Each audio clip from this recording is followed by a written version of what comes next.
Bonjour à toutes et à tous, bienvenue dans le tuto qui est dédié à la découverte des fiches recettes.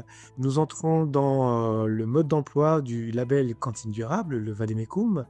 Donc vous avez à la page 67 du mode d'emploi une page qui est dédiée aux fiches recettes. Donc il s'agit du critère 4.3 fiches recettes, c'est un critère obligatoire du label. Les fiches recettes doivent être systématiquement utilisées pour la préparation des repas et les fiches recettes doivent mentionner au minimum les ingrédients de base, la quantité pour un nombre de portions déterminé et le mode de préparation.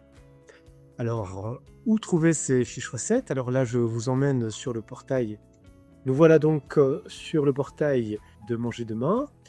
Vous cliquez sur Cantine Durable, vous prenez l'ascenseur, vous descendez jusqu'à Outils. Vous êtes dans l'outil Tech. Dans l'espace Recherche, vous tapez Fiches. Et voilà, les fiches recettes.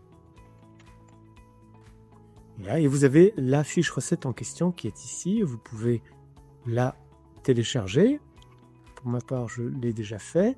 Et donc, voilà l'exemple de canevas de fiches recettes que nous vous proposons, qui est ici, pour l'exemple, une recette de carottes au thym. Les fiches recettes sont composées de 3 parties. Vous avez la partie qui est plutôt dédiée à la description des ingrédients, la partie qui est dédiée à la description de la recette avec la préparation des produits et le mode de cuisson et température, et la dernière partie qui est plutôt dédiée aux astuces anti-gaspi.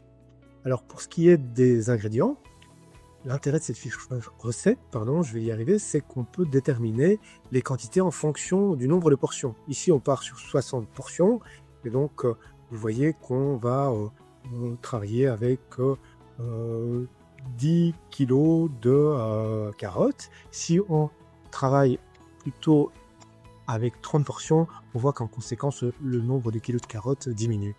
La fiche recette permet aussi de préciser les allergènes pour chacun des ingrédients.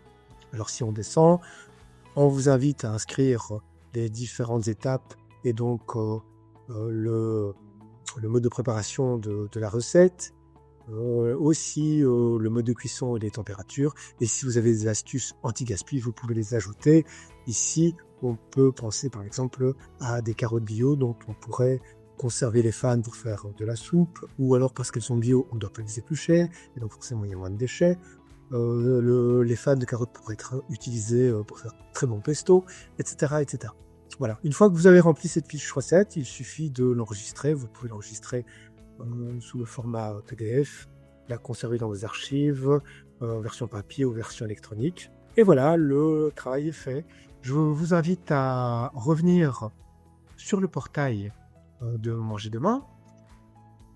Et donc, j'avais tapé fiche recette. Et donc, à côté de la fiche recette, il y a la fiche bonne pratique qui est dédiée justement aux fiches recettes où vous allez pouvoir découvrir toute une série de ressources sur ce sujet et différents outils, d'autres liens pour vous plonger vraiment dans le sujet.